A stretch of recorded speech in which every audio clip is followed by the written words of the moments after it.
we'll talk about, you're speaking in a second here, but just a note for next week, it's going to be a little bit different. We're doing a version of Hacker Jeopardy from DEF CON. Hacker Jeopardy Lite. Yes, Hacker Jeopardy Lite, minus the insensitive and stuff and profanity and all that. But anyway, so definitely come out for that.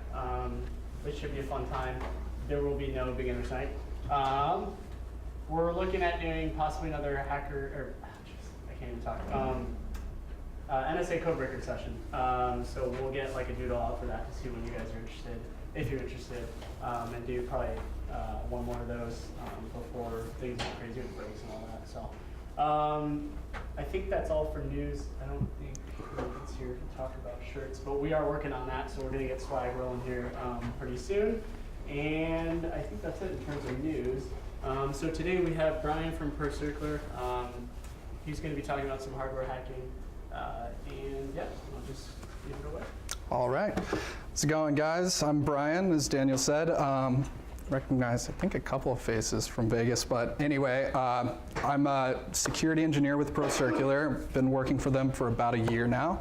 We're a new company, new startup. We're offering cybersecurity solutions to smaller to medium-sized companies around the eastern Iowa region. So small companies come to us under contract, and we effectively attack their external interfaces, trying to find vulnerabilities, documenting them, reporting them to the client. If we get in, we document that process, tell them how to remediate it. Same thing with the internal. We will go on site. We will attempt to get into their company and do whatever we can. Some days, if I'm not the one who's sitting there doing the actual pen test on the inside in the little conference room, we also do physical security, so social engineering, see how deep you can get, walking in with a rubber ducky, trying to jack it into some machine that looks interesting, see if Becky in HR has some social security numbers for you. So, yeah, this is pretty much me. So a little bit about me. I got my Bachelor of Science in Computer Science from the University of Iowa. No hate, please.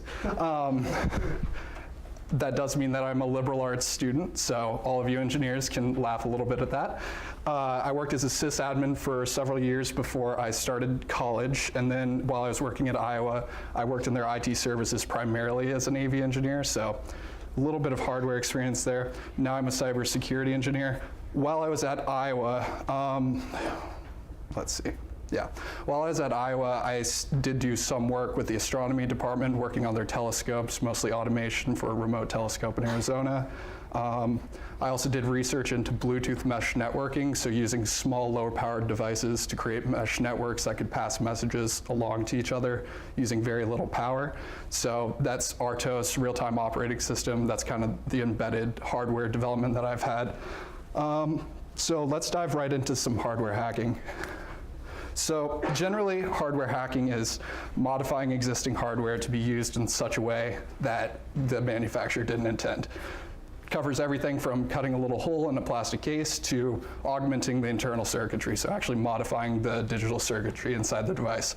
Common types of hardware hacking include patching into the input-output. So if you're trying to debug something, trying to get a reaction out of a device, it can be helpful to patch some new I/O in so you can get more information about what's going on. Replacing components. So say you've got that nice flashlight that you love, take the old filament bulb, replace it with an LED, something like that. Next part, logic analysis. So really just figuring out what kinds of digital signals are going on inside the device, what they're doing, how they're triggered.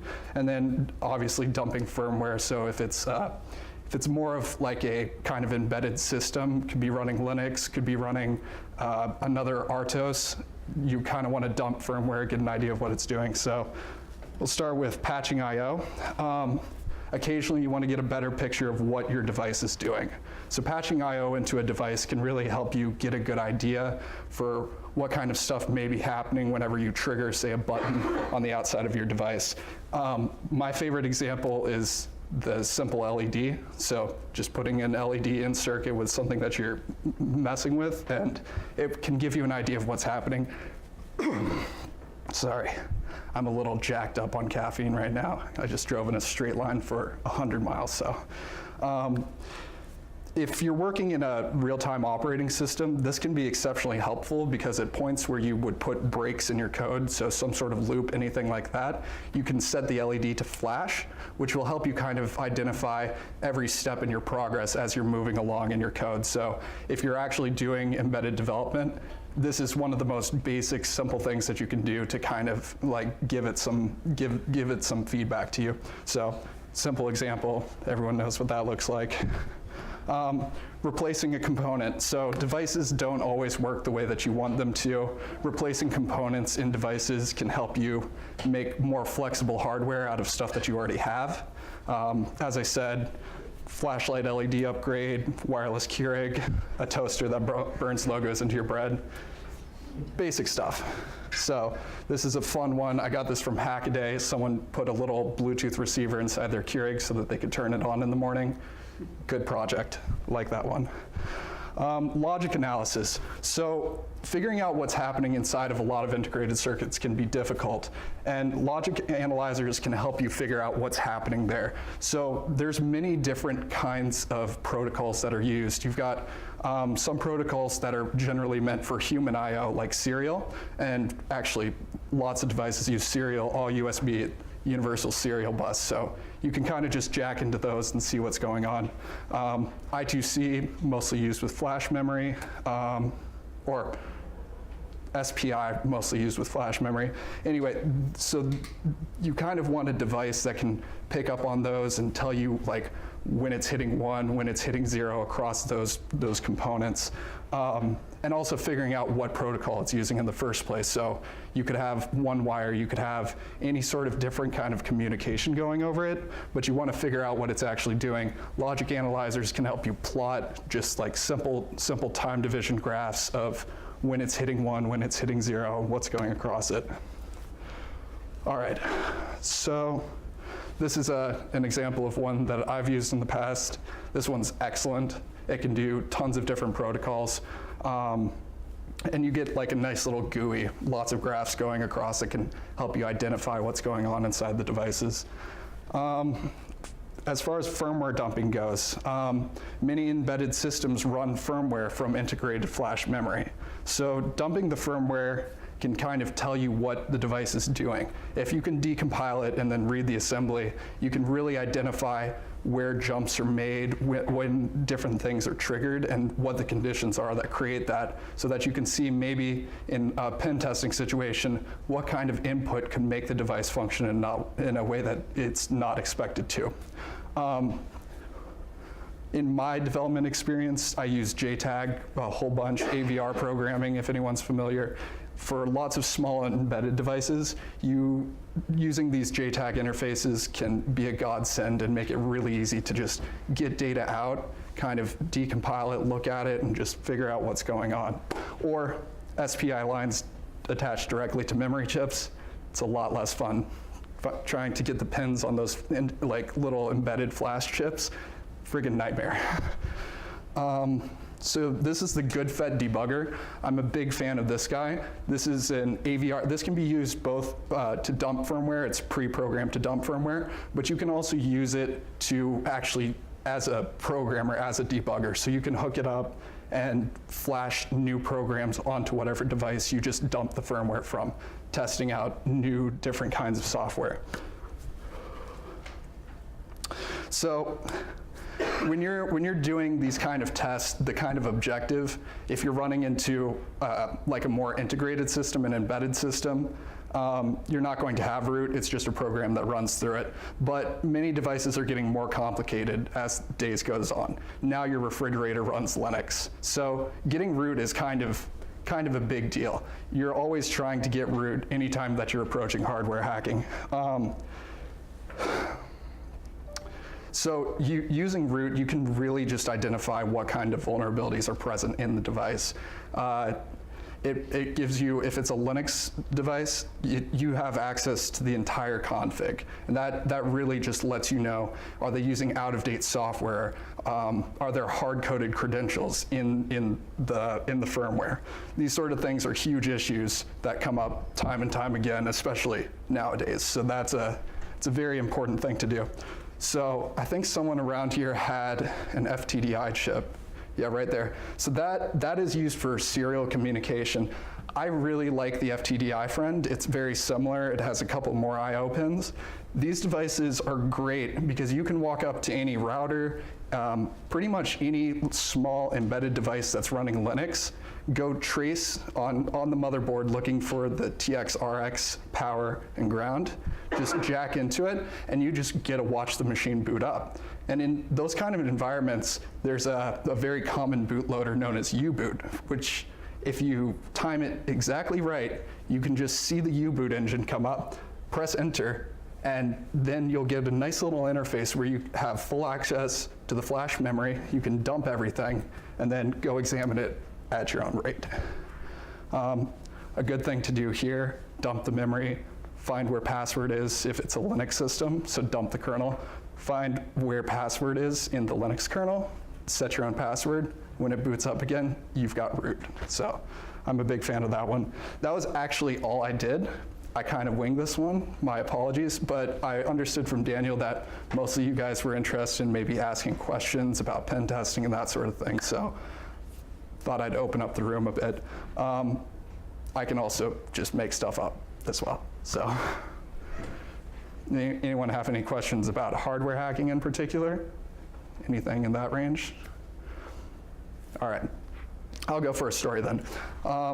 So some of you may know Comcast and Time Warner have, they made the news some months back about having the modem devices. So everyone has that Motorola Surfboard. If you have a coaxial cable connection, everyone has that exact same modem. You buy it off Amazon, it's like $100.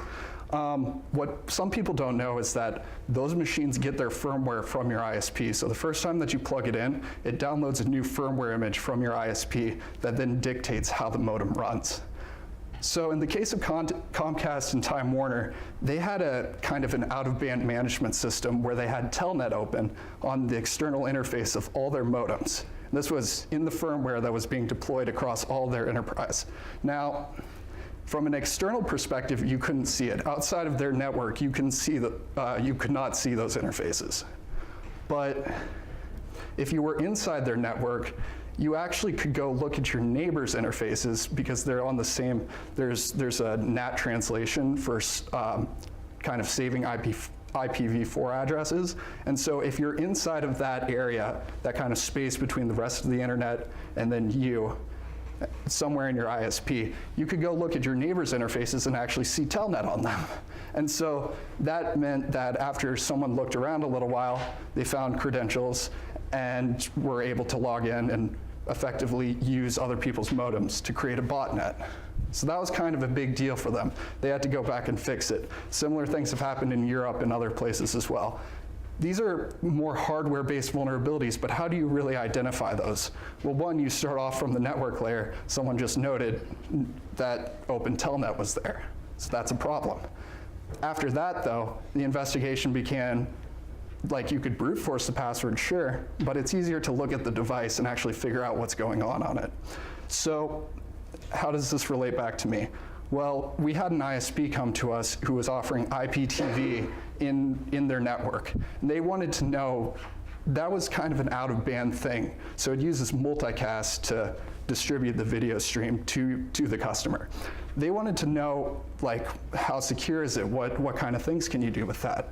So they gave us a box, they patched up our office to their IPTV system and kind of said, go at it. So I sat down, and the first thing that I did was hook up Wireshark between the box and the ISP, and just kind of sat there and watched. So I let it run. One second. Let it run for a little while, and then kind of went back and looked at what it did. So the first request was just a simple ARP request. It's finding where its server is. It's trying to figure out where to get all of its information from. After that, you see IGMP message, DHCP lease, and then suddenly a bunch of HTTP traffic. Not HTTPS, HTTP. I'm sitting there looking at it, I'm like, what is this? So I start looking a little closer, every single one had the same header, and it was a little string that was used to authenticate to the HTTP server, which was controlling all those devices, so passing along the configuration. This included channel lists, it included data about the ISP, it included just regular data that you would expect for pre-configuration of the box. I look a little further, and there in one of the messages is the RSA key that they use to decrypt all the video streams going in. I didn't even have to, in that case, get into the box to be able to identify. That was kind of a major problem. You hook that up to your own machine, clone the IP in the back of the box, you grab as many streams of video as you can, decode them with that RSA key, and you can pirate as much TV as you want. Awesome. So at that point, I'm like, all right, this is a little bit of a problem, but it's not the worst thing in the world. Someone who's really smart could pirate a bunch of TV.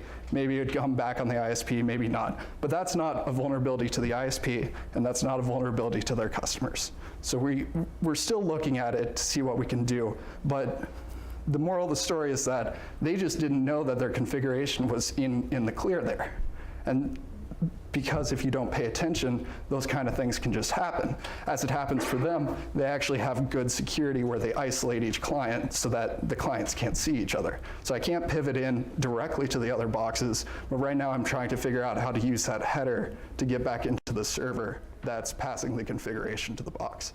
So we're working backwards from there and then going to try and pivot out.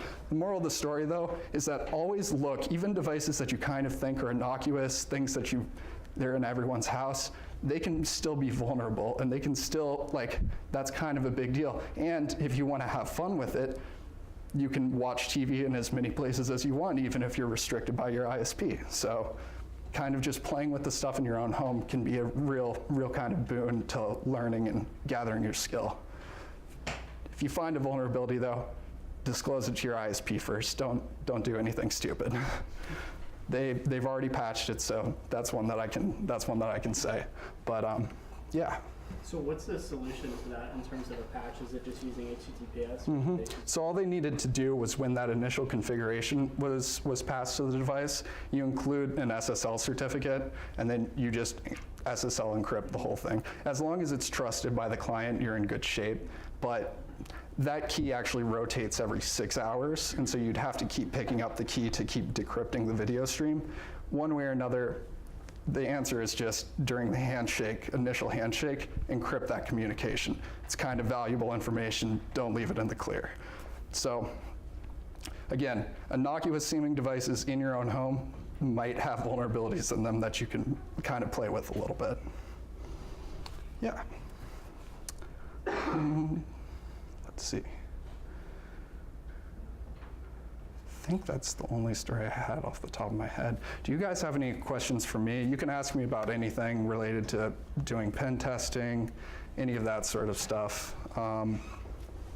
Yes? I know in pen testing they don't generally concern themselves with the hardware world as much. Do you see that role widening as the time goes on? Yeah, so that's an excellent point. And I will agree with you to some extent. So especially during contract engagements as security testers, you really don't have enough time to start messing with the hardware and get too deep, because you're usually too concerned with, at least in Iowa, the layout of the network and what kind of vulnerabilities can exist there. I've walked into too many companies that are not segregated at all. They might have different DHCP scopes across the same subnet, but it's all layer 2 routed. And they're like, oh, it's secure. You're not getting the same IP from the same block that our security system's on, so that means it's fine, right? No, I can open and close your doors. That's not good. So a lot of times walking into those sort of engagements, you don't have time to do hardware hacking. However, as time has gone on, people inside of companies, especially larger companies who have security teams on site, it's becoming more important for them themselves to examine the equipment in their environment, especially if it's old, especially if it's legacy, see if they can break it themselves. Because if they can, that means someone else can come into their environment and do it. And there's not enough people kind of around to be able to take on these kind of challenges and report them back. And so it's really important for everyone who's in a position, who has free time and the skill to do it, to be examining these devices to really figure out, are they vulnerable or are they not? It's a whole wide world, and I mean, there's two main kinds of hardware that you do see in the environment. As I said, there are these kind of embedded real-time operating systems, and then more Linux-based ones. Linux-based ones are expanding in popularity just because equipment's getting cheap. You can buy the Raspberry Pi Zero for, what, it's $10 now, 15? 5 or 7. So not even a thing. And that's enough to run pretty much any device in your home that you can imagine that's like a basic device. Your Keurig, all of these different things. And so people are starting to move away from these more specialized embedded systems towards these kind of GP computers inside of what seems to be just a regular, you could just write an embedded device to do it.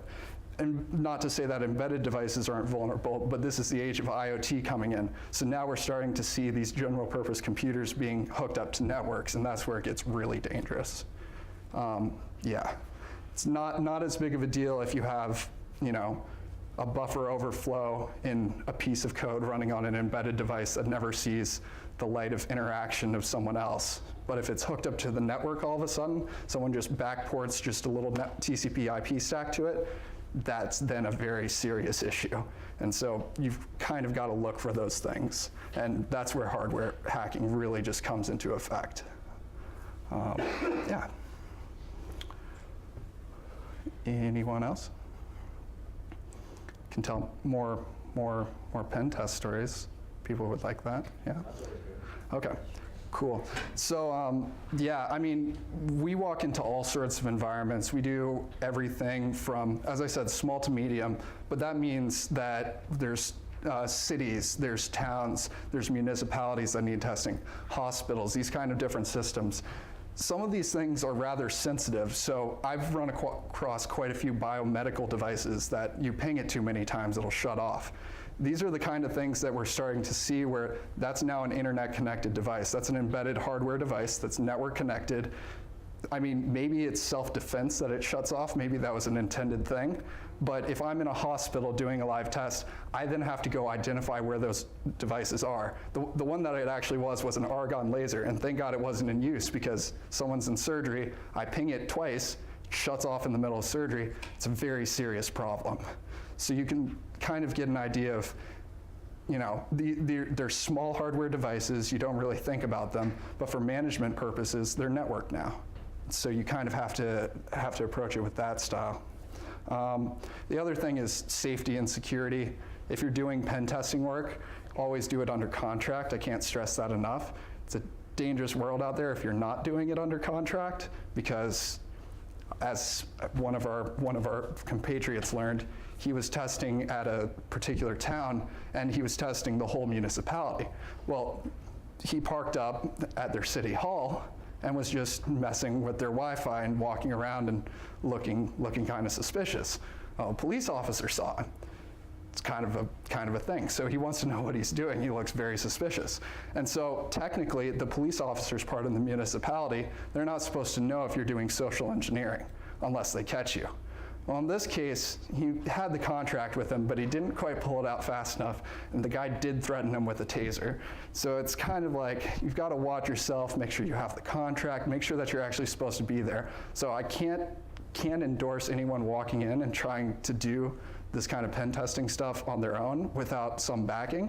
But if you get permission, that's where you're golden, and it's good. It can be a real boon for lots of people. Yeah. I guess going off that, do you have any general advice for somebody like us students, if we're interested in getting into pen testing, how to head in that direction after school? Yeah, so as I said, I'm a liberal arts student, and obviously with a liberal arts degree in computer science, I'm a mathematician by trade, effectively. I have no actual vocational training in hardware, so all the circuitry, all the rest of these classes, I did have to learn outside of an academic environment. I highly recommend playing with as much stuff as you can get your hands on. If you've got devices, if you've got anything in your home that looks interesting, just take it apart and figure out how it works. If you open up most of these things, there will just be a 4-pin header on it, and you can bet your button that that's going to be UART, that's going to be serial. You can start talking to your device. You can watch it boot up. You can see the things that are happening inside of it. These are really, unless it was designed well and someone turned off the debugging interface, but That's not true most of the time. But really it comes down to, if you want to get good at pen testing, then pen test as much stuff as possible. Go online and look for some of the hackable websites. They're great tools to be able to learn, especially like network style or website application testing. That's a really, really good resource. Set up a vulnerable box of your own, download a vulnerable VM and then attack it. Figure out your tools. So learn Nmap, learn Nesses, learn Metasploit, learn all these different kind of technologies and how they're used. But more than anything, know your fundamentals, because I can't tell you how annoying it is when you walk in and you say to someone, well, I could just take over your DNS server because your DHCP server has no credentials on it. They're like, what will that do to us? Well, for starters, I can pretend to be whatever website I want inside of your network. Learn your fundamentals, because if you miss just the small things, those are the things that always get you in the real world. And if you don't know them, then you're not going to be able to catch them. So really just studying up, especially networking. Networking is the big one. That's how everything's attached now. That's how you can kind of get visibility on devices that are far away. And that's where the most danger is in terms of losing data, losing information. Yeah. What sort of things do municipalities have that need to be secured? If you think about it, it's the whole thing. So you've got SCADA systems for water treatment plants. That's huge for a town. You've got to make sure that, I like to see them air-gapped, but some people want to have some sort of network connection to it. You have to ask yourself, is that really necessary? Who's administrating it, and why is that necessary for that to be there? As per usual, like any enterprise, most of them will run Active Directory internally, and you don't know how far that can go. So how many departments within the city are part of it? Is it the police department? Are your utility workers using the same things? Like, how is that all tied together? And these systems are all vulnerable and can have a very real effect on how a community can function if something like that goes down. You lose communication, you lose authentication. Those can be huge problems. So just like any company, municipalities are the same. They have the same infrastructure, but most of us take it for granted that it's being taken care of. That's not necessarily true. So then the problem becomes, how would you go about pen testing against things like that? Because when you're in a situation where it's the daytime and people are all using these systems actively, and if something goes down, then that could mean that potentially lives could be in danger. Right. How can we safely assume that we are at a time where we can safely pen test these sort of systems? The answer is liaisoning with the agency in question. You have to make contact. Don't go pen testing a city on your own. That's a terrible idea. Don't do that.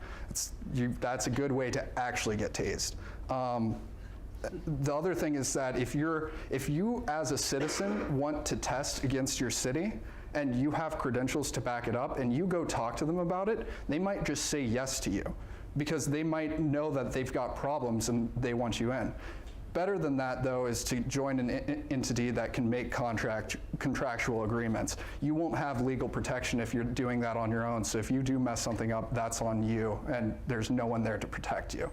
And otherwise, you have to go hire lawyers to kind of create your documents, create the kind of terms of engagement.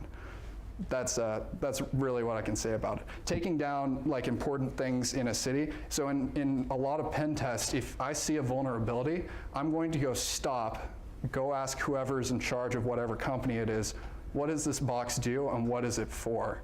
And after I figure that out, I'll decide whether or not to commit something that possibly could, if it's a Windows machine, just blue screen it. But that's where you make that distinction. And it's all about talking to people. You have to ask, and you have to get permission, and you have to make sure that whatever you do has the intended effect that you think it does. That's the biggest part.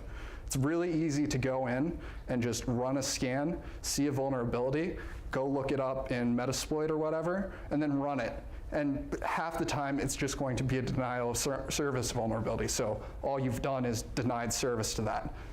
In most pen testing environments, denying service isn't what you were initially trying to get. You're trying to steal PII, you're trying to show some evidence of the company in danger. So that's why it's really important to just know what you're about to do, learn your fundamentals, and be able to identify what the fallout, what the effects of what you're doing can have on the rest of the system. Things like taking down AD controllers, usually a bad idea in a company that's working in the middle of the day. And sometimes you will run into accidents, you will make mistakes. Myself, I go into some of these pen test environments, and to me it looks like a very flat landscape. But what I don't know is that everything's being routed through layer 3. So I'll run very aggressive scans against the network, and then suddenly, and this happened last week, whole VoIP system goes down in the whole building.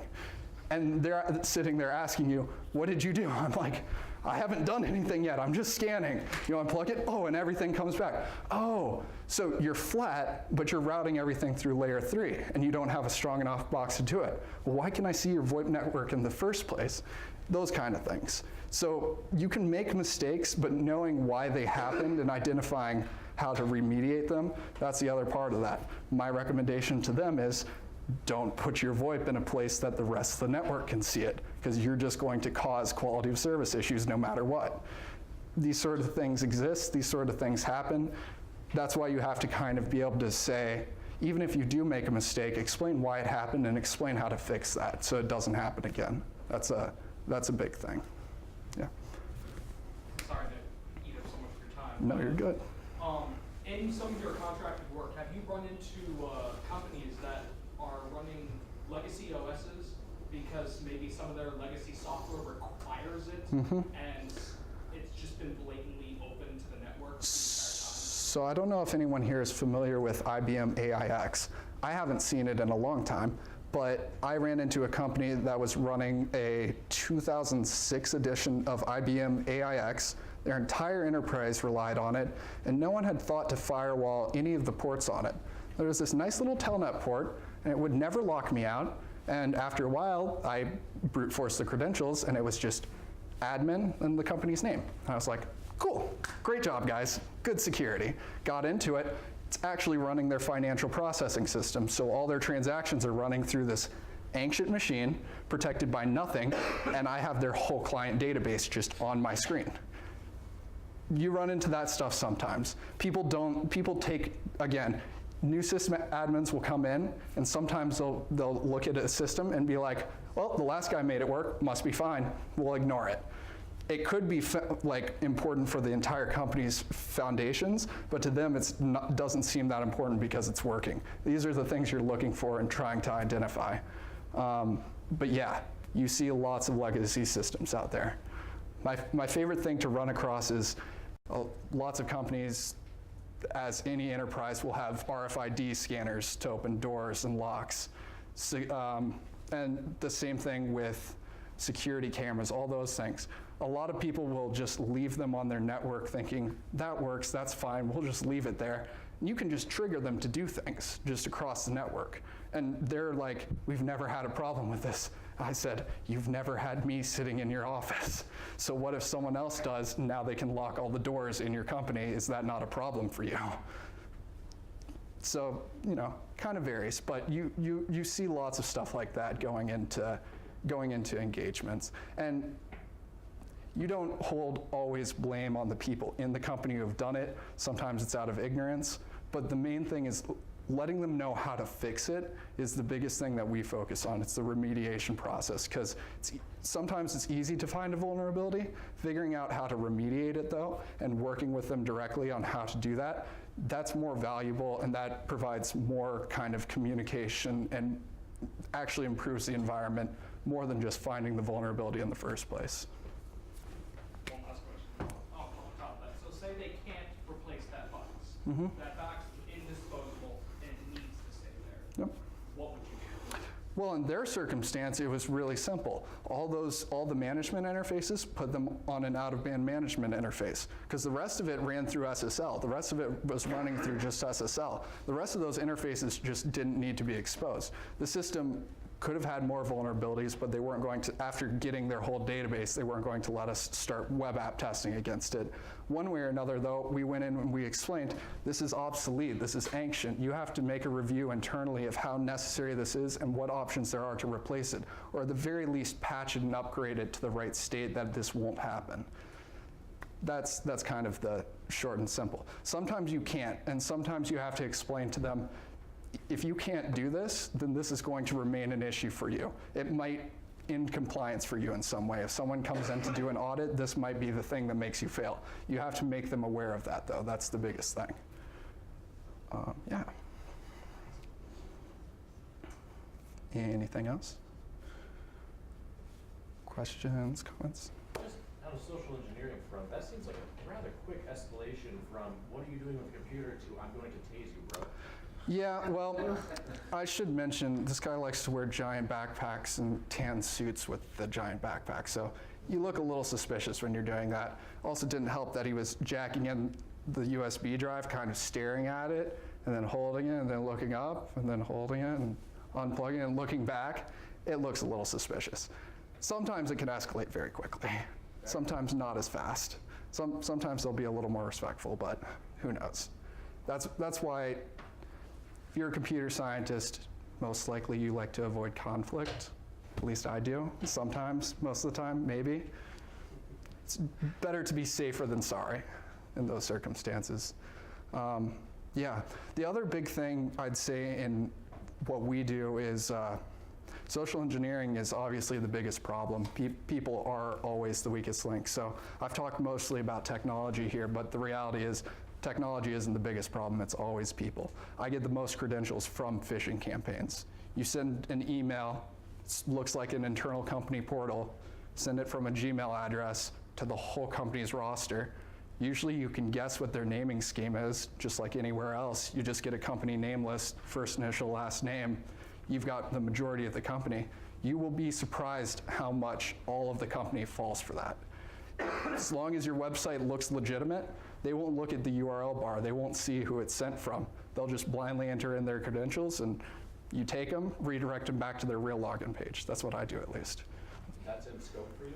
Yeah, so we call that security awareness training, meaning that we'll do a pre-phishing campaign to their company where we go and send them whole phishing campaigns to the entire company, see how many people fall for it, gather their credentials, and then do security awareness training. So teach them what was wrong with the emails, like what things should you have looked for, why you were really dumb for doing this. My favorite time, there was this lady who, before we got the results up on the screen, she was like, well, you guys can stop. Like, we had this training last year and we did great.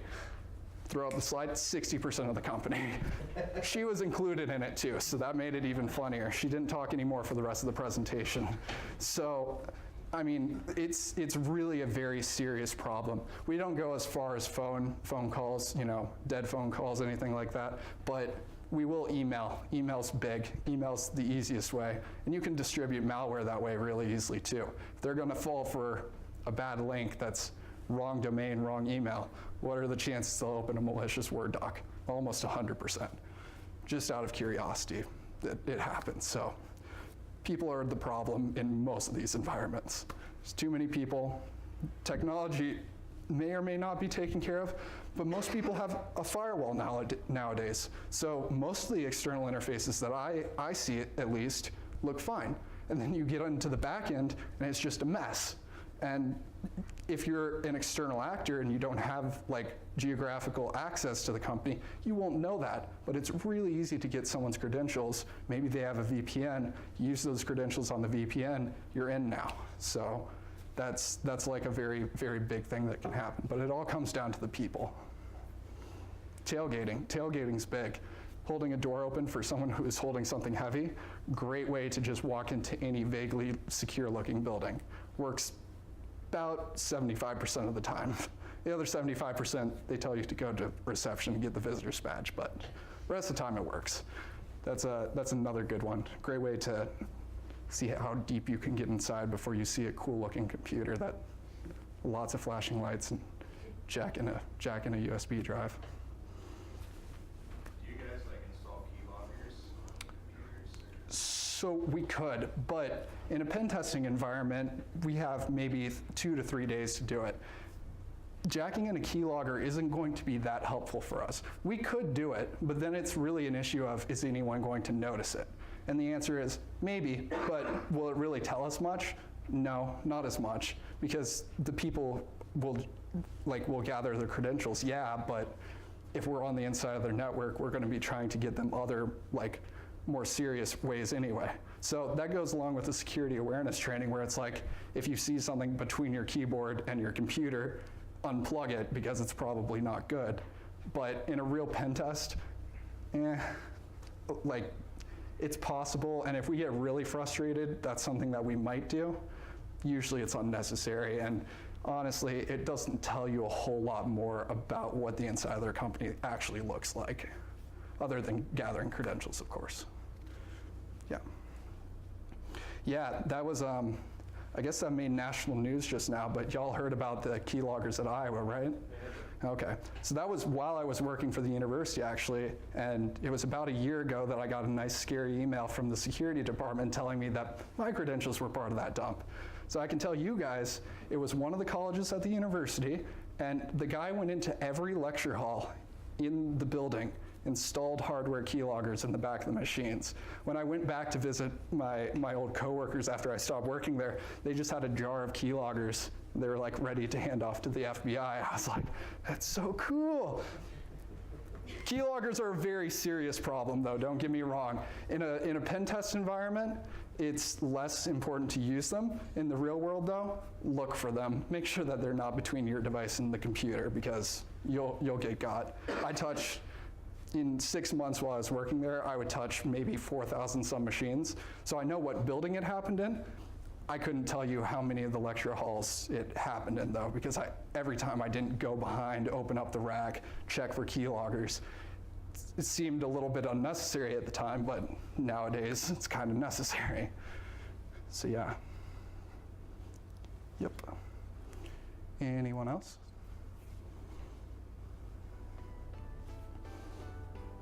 Well, 4 minutes till 6. I might be able to eat food tonight. Cool. Yeah, awesome.